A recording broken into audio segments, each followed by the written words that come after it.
1920년대 조선, 나라 잃은 땅 위에서 패는 무기가 되었고 글은 저항의 불꽃이 되었다. 그리고 그 중심에는 조용하지만 단단한 목소리로 시대를 흔든 한 여인이 있었다. 김맞이. 그녀는 총을 들지 않았지만 그 어떤 병사보다 뜨거운 심장을 지녔던 진정한 독립운동가였다. 챕터 1 여성의 이름으로 독립을 외치다. 김맞이는 1900년대 초반 경기도에서 태어났다. 그녀는 조선 여성으로서 평범한 삶을 살 수 있었지만 일제의 탄압과 조국의 현실 앞에 침묵하지 않았다. 학교 교육을 받으며 그녀는 조선의 현실을 직시했고 사회에 대한 분노와 민족에 대한 사랑을 키워갔다.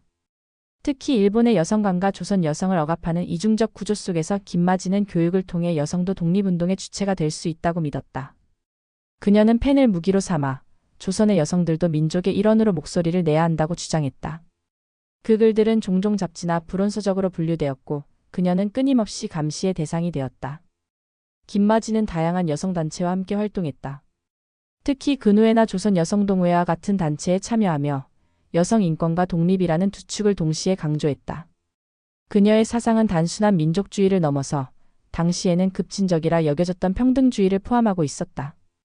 글과 강연, 교육 활동을 통해 여성 독립운동의 물결을 일으켰던 김맞이는 시대를 앞서간 인물이었다. 챕터 2패는 칼보다 강하다. 김맞이는 무장투쟁보다는 언론과 출판을 통해 저항의 길을 택했다. 그녀는 여성 계몽을 주제로 한 수필과 시, 그리고 민족의 현실을 고발하는 기사들을 발표하며 일제의 신경을 거슬렀다. 그 글들은 단지 문장이 아니었다. 조선의 젊은이들과 여성들에게 방향을 제시하는 나침반이었고 일제에겐 위협이었다. 당시 조선 총독부는 언론 통제를 강화했지만 김맞이는 필명을 바꾸고 지하출판을 통해 끝없이 글을 써냈다. 그녀의 가장 유명한 작품 중 하나는 잊혀진 조국의 봄이라는 수필이었다. 이 글은 조국의 현실을 계절의 흐름에 비유하며 언젠가는 봄이 올 것이라는 희망을 심어주었다. 많은 청년 독자들은 이 글을 회람하며 눈물을 흘렸고 일부는 그녀의 사상의 영향을 받아 독립운동에 뛰어들었다. 그녀는 늘 말했다. 총이 없다고 두려워하지 마라. 진실을 말할 줄 아는 글이 있다면 그것이 우리의 무기다. 챕터 3 체포와 침묵 그리고 다시 일어서. 김맞이의 활동은 결국 일제 경찰에 의해 발각되었다. 1931년 그녀는 불온 문서를 배포한 혐의로 체포되었고 수개월 동안 모진 고문을 당했다. 그녀는 자신의 글이 왜 불온한지 묻는 신문에 오히려 반문했다고 한다. 조선을 사랑하는 게 죄입니까? 하지만 그녀의 단호함은 고문관조차 주춤하게 만들 정도였다. 수감 중에도 김맞이는 자신을 괴롭히는 일본 경찰에게도 인간으로서의 양심을 되물었다고 한다. 석방 후 그녀는 이전과 같은 방식의 활동을 할 수 없었다. 감시는 더욱 강화되었고 글 하나 쓰는 것도 목숨을 건 일이 되었다. 그러나 김맞이는 멈추지 않았다.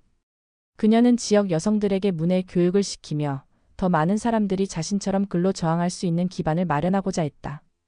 그녀의 침묵은 물러섬이 아닌 새로운 시작이었다. 챕터 4 해방의 날 그녀는 어디에 있었는가? 1945년 해방의 날이 밝았을 때 김맞이의 이름은 어디에도 없었다. 그녀는 조용히 어느 시골 마을에 머물고 있었고 해방의 기쁨을 함께 소리쳐 외치지 못했다.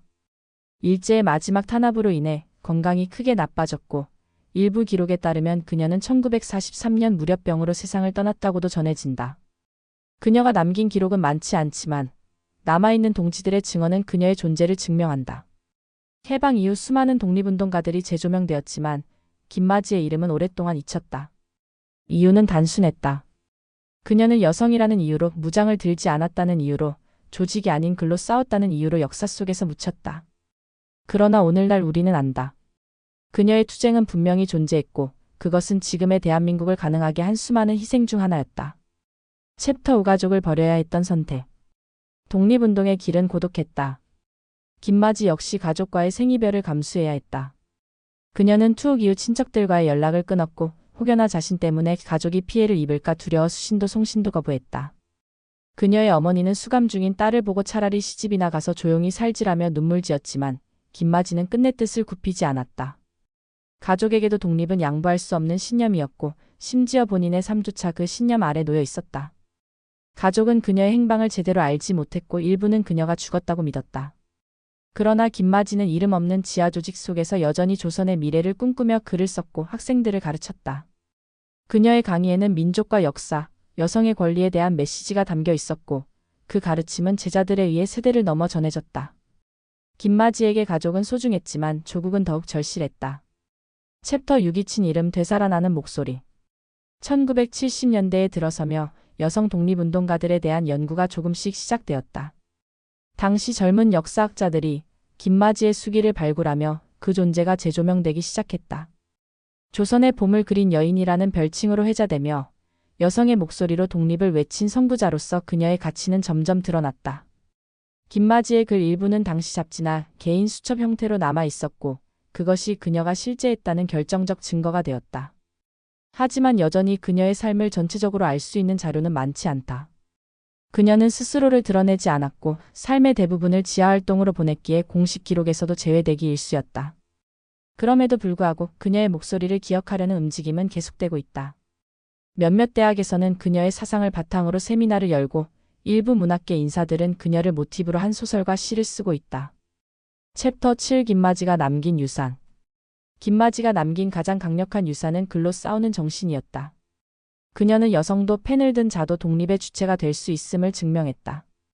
그녀의 철학은 단순한 반일 감정을 넘어서 민족과 인권, 그리고 평등이라는 가치로 이어졌고 오늘날 대한민국의 민주주의에 이바지한 정신적 뿌리가 되었다.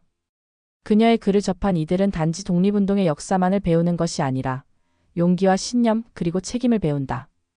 김마지의 정신은 현대에도 살아 숨쉰다. 특히 여성운동, 표현의 자유를 지키려는 시민운동가들에게 그녀의 삶은 하나의 길잡이로 작용하고 있다.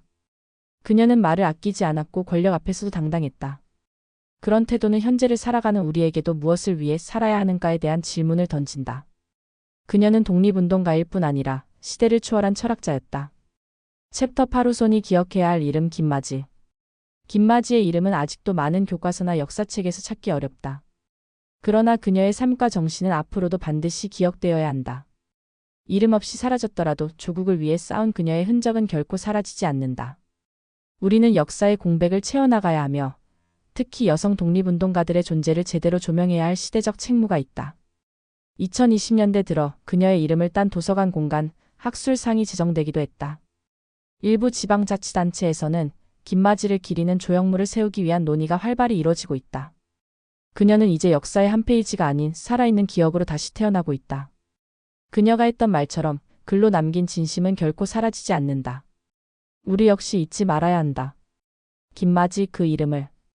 김마지는 조용히 그러나 뜨겁게 시대를 흔들었던 독립운동가였다.